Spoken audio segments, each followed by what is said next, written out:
Hi everybody, and in this video what I really wanted to discuss, and I was really excited about discussing, is the god in paganism and in Wicca and in myth. I did a video quite a long time ago now about the goddess and the role of the goddess in Wicca and in paganism and my own personal path, and I said I'd do one about the god. Yeah, it took me a while to get to it, but better late than never, and I feel now is a good time to do it, for my understanding and for what I feel is relevant and important to go out there into the world.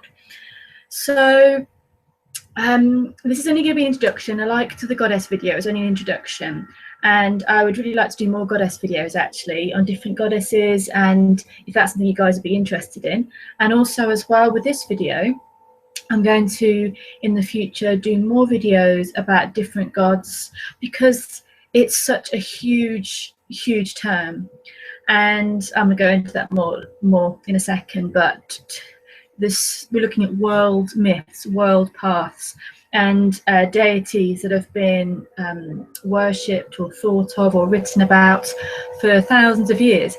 And sometimes the harder ones, the ones that haven't been written about, but the ones that have been, the words have been passed down verbally, and then they were written about by the church, who didn't, you know, really want to pick them up. So yeah, it sometimes has been hard to find, to dig around and find what's going on. But I'm going to do a little video here introducing the god in paganism and Wicca. And I say I've been really quite excited about doing this one. I've been thinking about it a lot this week. So when you get interested in paganism and Wicca, probably the first port of call for you, the first path you'll take is of the goddess. This not because one is better than the other. There's the important energy here is duality, and like the yin and yang symbol, there has to be equality and flow. But because the way of the world is how it's been for the last 100 or so years, a lot more, the balance has been out for so long that the goddess has taken a little bit of the forefront, because it's the goddess is coming back. The goddess is coming back into our consciousness. Now, she hasn't actually gone anywhere, but for a long while she was suppressed and put down. I'm doing another video about the balance of the masculine and feminine. That's another video I really want to do as well. But for now, we'll talk about the god. I know I'm going about the goddess, but it's all about relevance here. So you may find that the goddess is the first thing you hear about when you get involved with paganism and Wicca. And this is to address a balance in yourself.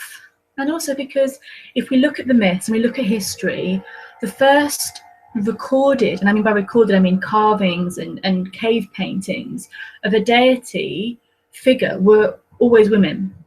You know, the real, like the Venus statues, and the really huge breasts and buttocks of those early statues, which were amazing.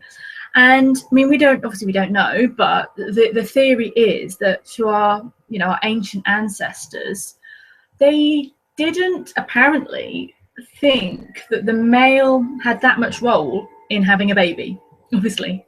But they thought more that it was about moonlight and nighttime would impregnate the woman. So that the idea of that, because of the moon cycles and the period, that kind of thing. So it was more of a magic thing, more that the moon, that's the idea. I mean, who knows, but that's the idea. So I guess as well, because sex is a bit of hit and miss, isn't it? It doesn't always impregnate you. So I guess I was thinking, well, it's not this. What is it? So maybe that's why, obviously, the woman being the bearer of life, the Mother Earth. So again, because that's the first image of deity we see, often the goddess will be the first port of call that you'll come to. And then maybe, it might be straight away the god really comes to you. You have visions of these energies, these very masculine energies, but after a while of training and of learning, especially in a coven, you may decide to focus on the other side, on the masculine, on the energy of the god. And there are so many different types of gods, which is brilliant. It's wonderful. And again, I'm only talking about, I don't want to offend anyone's beliefs, this kind of thing. I'm just discussing what's the belief system and where I've seen this coming from. So with the god, there's different types of gods, as I was mentioning. Now, I know in the goddess video I said maiden, mother, crone. What I really want to do is another goddess video where I totally go into all the different elements. I mean, maiden, mother, crone is a very simplified version of the goddess. And with the god, we have some very interesting and quite, I guess, psychologically and emotionally complex ideas to discuss.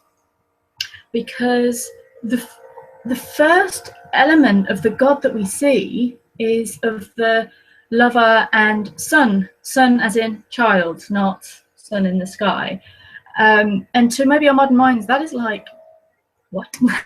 But if we imagine that a lot of the original creation stories was that woman gave birth to all, and that there wasn't a bloke there, there wasn't a man there, a bloke going down the pub, there wasn't a man there. That's the, that's some creation stories.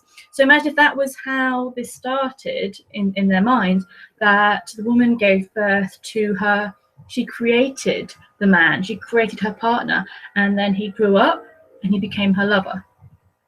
Now, this to us is like, what? But let's just put it in, this is not in a modern context, it's in a mythical context, and it's also of a maybe from cultures that we don't quite relate to nowadays. But we can understand how that's come about, that you give birth to this being and it grows up to be your counterpart. And then when things change, when the cultures, when the civilization, when the people went from more hunter-gatherer, more nomadic, wandering existences to settling down and having agriculture being their mainstay, of course, we'd have more of agricultural, vegetation deities, warrior deities, because, of course, when you get land that's yours and something that's mine, my own, you feel the need to protect it. And this is when wars, and fights became, and violence became more the thing in humanity, when we had our possessions and our land. So then you'd have more of the vegetation gods, because obviously you really, really want your crops to grow. There's so much to say. It's like so many things are going through my mind. I've really got to try and focus on the points. You'd also then have the defending gods, the territory gods, as it were. And then you would look at how can you time things? How can you work out the right timing? And much before the solar calendar was put in place, we had a lunar calendar. And the lunar calendar, funnily enough, like we think of if we're pagan and think of the moon, we think of the goddess of the moon. But actually, there were ancient goddesses of the moon, but the original deities, there's a lot of masculine deities of the moon. And if we look at Babylonian culture, we have Sin, who's the moon god. I've seen some pictures and statues of him. Sin meaning night, sin meaning darkness, not evil. Okay, that's been taken the wrong way. The context of the light and the darkness, really. So there were some masculine moon gods, and then when the more solar calendar took place, obviously the solar energy was seen as more masculine, even though there are also female sun deities. But on a whole, the solar deities, the big hot sun, was more masculine. So we have those sorts of deities coming up.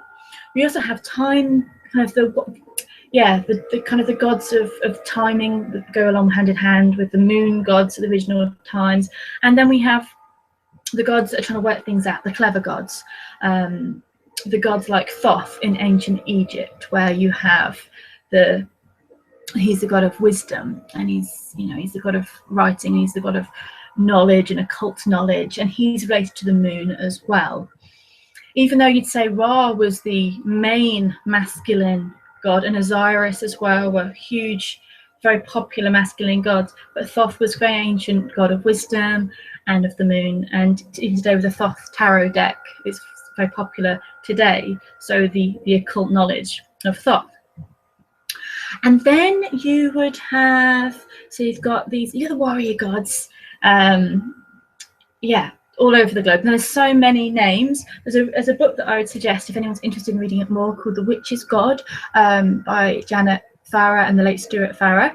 It was really good at looking at different gods and different energies. And also you have Odin as one of the wise gods as well. He was a god of wisdom and of poetry. You know, wisdom was his thing. Odin was just a hungry god for wisdom. So even though we see Odin as the All-Father, as the main god of Norse tradition, actually he was not really the gods originally. You know, he probably wouldn't have appealed to the masses because they probably went into poetry and wisdom. You know, probably Thor was probably more the god of popular masses because he was raw and he went and did things, and he was probably more the god that you kind of relate to. So then we have other gods, such as we come into vegetation gods, and when agriculture really became, you know, maybe when there were more problems with agriculture or became dependent on agriculture more, we have the situation of the sacrifice god. Dun, dun, dun, we're going to Wicca Man now, but yeah, there was a god, that deities that would be sacrificed every lunasad, every time the harvest came. And so this was, but these are gods that would regenerate, like the earth, like the crops, they would regenerate. So yes, you have the gods of the lunasad of the time of year, usually of harvest. The corn king would be sacrificed so we could have our harvest. And a lot of these themes go along with many different cultural beliefs throughout the globe. So a lot of these themes do, you know, you've got Isis and Osiris and Horus, like the holy triad, really, you know. And when Osiris was killed, Isis went and flew about and found the different parts of his dismembered body and put him back together again. Unfortunately, his penis was missing, typical, but she put him back together again. So there's this kind of sacrifice, death, regeneration, and this, you know, this energy there. And Horus was the son of those two. And so there's so many different types of it's really fascinating to think about and to look at how the god and the goddess have evolved throughout times. And we have, here we go, we have Shiva. I've got some props, I like bringing props in. We have Shiva, who is the creator and destroyer, and known as the god of the dance. He's often dancing here. And so you know, there was quite a wild energy with Shiva, but he's the god of dance. He's got a little skull on his head there, and the snakes of life. So yeah, Shiva being the dancer, the cosmic, the creative and destructive force of the universe. And you have the gods that bring like the wisdom. Now it's interesting because wisdom, if you think about wisdom, maybe a sip of coffee, think about wisdom. Wisdom really is the beauty of masculine and feminine combined, because to be wise isn't just to know stuff. So the kind of the masculine energy is, I know, I'm learning, I can communicate this. It's a very logical knowledge, and that doesn't mean, I'm not saying male and females, I'm just saying the masculine, which we have, everyone has both within them.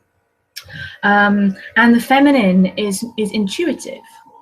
So the logic and the sharp brain and the kind of, I don't know what word for it, because I'm much more intuitive than logical, but that kind of wit and that will to know, it's great to keep that sharp. It's great to be on point, but a lot of the time, it's great to have that. You have to let go and give in to intuition and surrender to intuition, to the force that is greater than you or I, and the inner knowing, which defies logic sometimes, because logic is only the assimilated things that we know, and wisdom, you know, the kind of the intellect is the, you know, it's what we know, but there's a lot we don't know. That's where logic comes in to shift that out of the way. So the great dance of logic and intellect and intuition and compassion with that as well makes what wisdom. So really, I think, even though we could say there are gods of wisdom or goddesses of wisdom,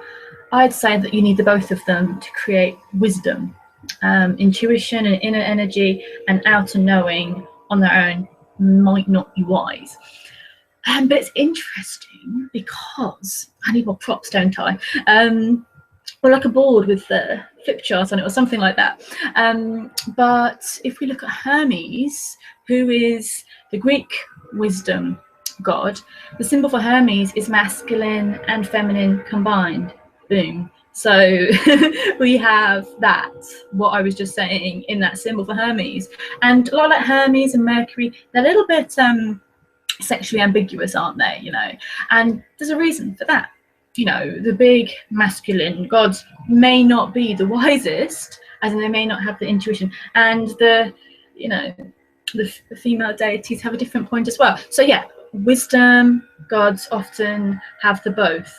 And you know, Hermes is very wise. Oh, he's a good communicator, he's a trickster as well. And Mercury, fast, speedy, communication, whiz, whiz, whiz. Ideas, inspiration, but is that always wise? So it's great, it's needed, and it's like the fire, the air and the fire that kind of connects the brain and makes us feel inspired. And then we have, talking of trickster gods, we have Loki, who's a different kettle of fish as well. He started off as some kind of almost in the stories, he was like very fiery and almost more demonic. He was more a little bit naughty, but he's come into the myths as this kind of chaos element into the Norse pantheon. Sometimes he's on your side, sometimes he's not on your side. He's generally quite, you know, on a lot of the stories, he doesn't mean too bad, but he kind of comes, as in, life is like that, isn't it? He represents the element of life that is uncontrollable. The best plans we have, you know, it can be wise, the day can be right, we've checked the sun, the moon, and, you know, we've done our research, we know this is the right day, but life throws curveballs, Loki-shaped curveballs at us sometimes, of chaos, that even when you plan everything, there's that uncontrollable force of nature which can really, really throw us out. And that's what Loki represents, as well as humour and many things.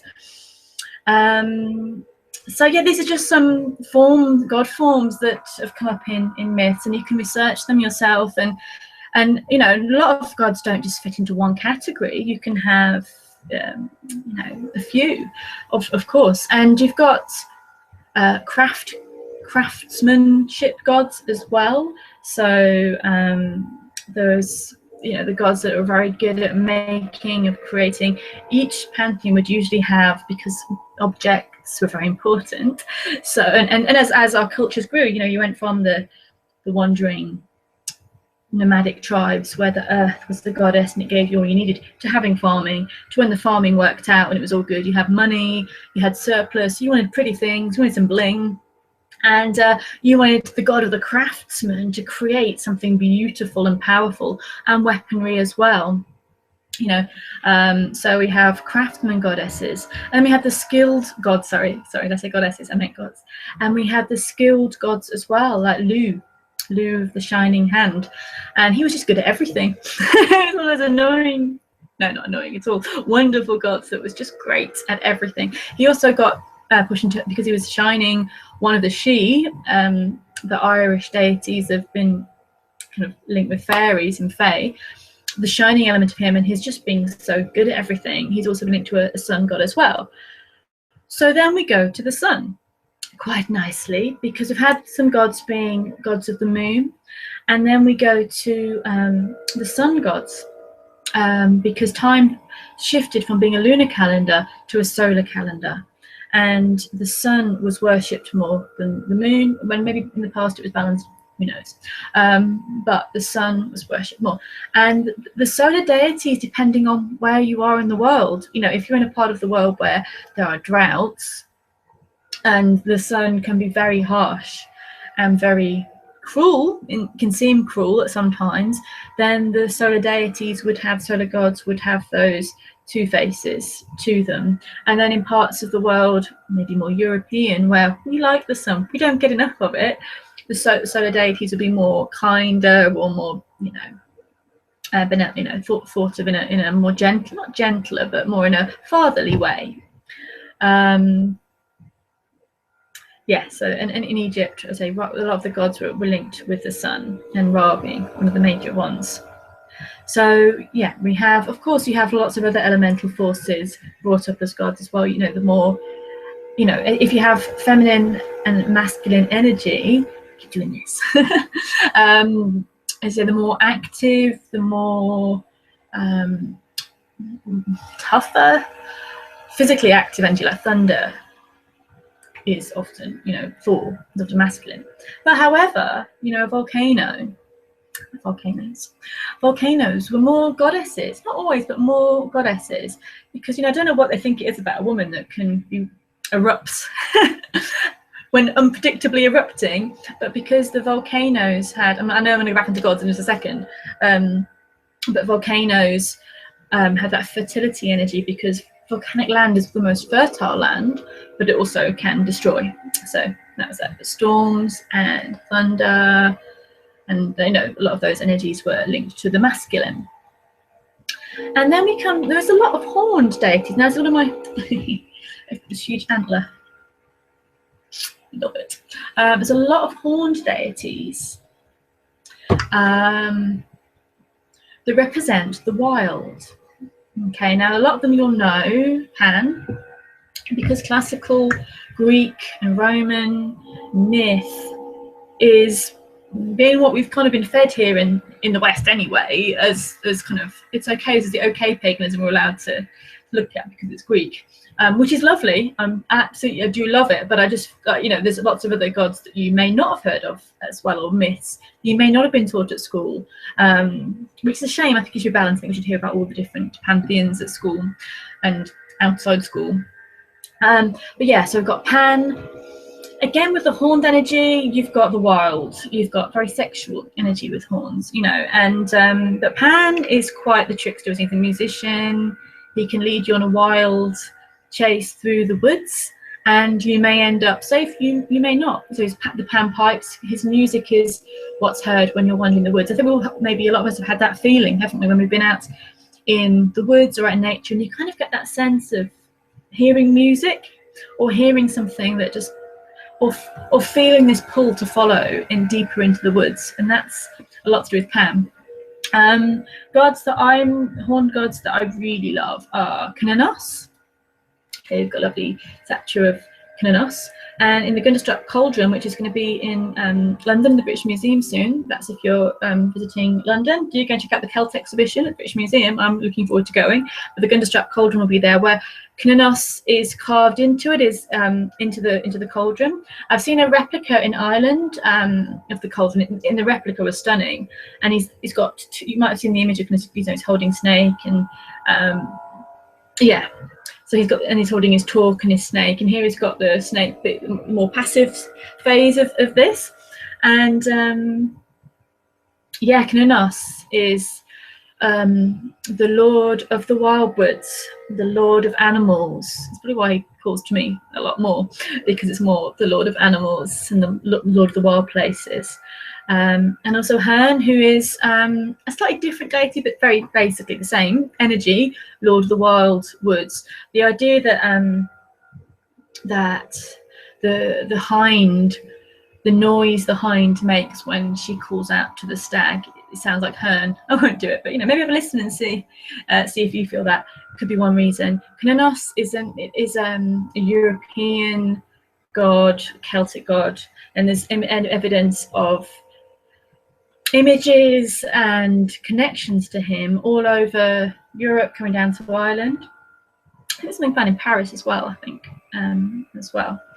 And because Cananos would probably have been more of the gods of the everyday folk, because the Celts and a lot of the gods of around that era, probably the things that got recorded were more about the warriors and the chieftains and the, you know, as you say, it's often the ruling elite that got the say and things got recorded. So there's not so much you can know myth-wise about Cananos and Herne, but you can really feel their presence. The masculine energy, it's the stag, it's the wild woods, the calling of the green. And the stag would have been very important to the king. So wearing the antlers is a sign of leadership, is a sign of being top dog. Stag was linked to rulership and leadership, and there was a lot there was going on as well. So king of the woods, king of the wild, and just those beautiful wild energies.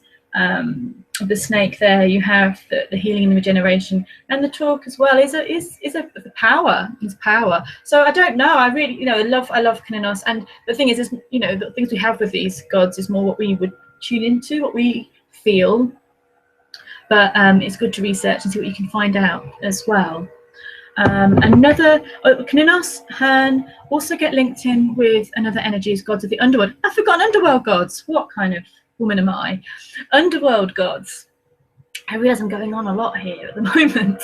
I hope it's okay and hope it's interesting for you guys. I do geek out. But underworld gods, yes, Kinanos kind of gets linked in with this a bit. Odin also can do, simply because of the wild hunt and leading the souls at different times of years. This gets talked about. But leading the wild hunt, but I'll talk about the wild hunt another time. That's definitely another video. The leading of the souls across the sky, and the wild hunt of hounds and horses, kind of a ghostly spectre. So the gods of the underworld, you've got, well, what's particular to around here in Glastonbury, you have Gwyn ap Nuith. And I'll do a video on Gwyn, and I'll do a video on Cynan. I'll do videos on the gods that I'm really drawn to, and if you have any words leaving me now, any gods you would like me to requests that you'd like me to do a video on, please do tell me. But Gwyn ap Nuith is a pre-Christian kind of cult centre to Gwyn in Glastonbury, and the White Spring and the Tor is very sacred to Gwyn, and the myth is that he lived and ruled in the glass tower, the mythical glass tower on top of the Tor. And Gwyn is a god of the wild as well, of the wild masculine, and also god of the underworld, and him and his hounds are linked to the wild hunt, and also taking the souls of the underworld. You've also got, going over to Greece again, you've got Hades and Persephone. So Hades is the underworld god, and I'm going to do separate videos because I know I'm going on about all these deities, but I'm just giving you an idea of different domains where the gods ruled, and I hope this is interesting. As well as the horned gods as main kind of green, you've got the green man, who is the spirit of the woodlands, the fecund spirit of regeneration and nature and trees. And then life went on, and the goddess was for a very long time being pushed down, until completely she was pushed down, and we just had the god for a very long time. We just had masculine without feminine, which isn't really in any way, just think about it in nature, even if whatever kind of sexual orientation you are, in yourself you have masculine and feminine. To balance and to connect with others, having masculine and feminine within yourself is really important. So in deity as well, having masculine and feminine is really, really important. And so we have gods like Zeus, who are quite overpowering gods, head gods. Odin, the all-father, head gods, so these head gods, and then things moved on again. So I think I probably remember a zillion things I wanted to say, but I think I'm going to wrap this up for now, because I would really, if you're interested, I'll probably do it anyway, but I hope you're interested in more detailed videos about the gods, and the different types of gods and different energies of the gods, of the divine masculine, because it's just needed. It's so important that we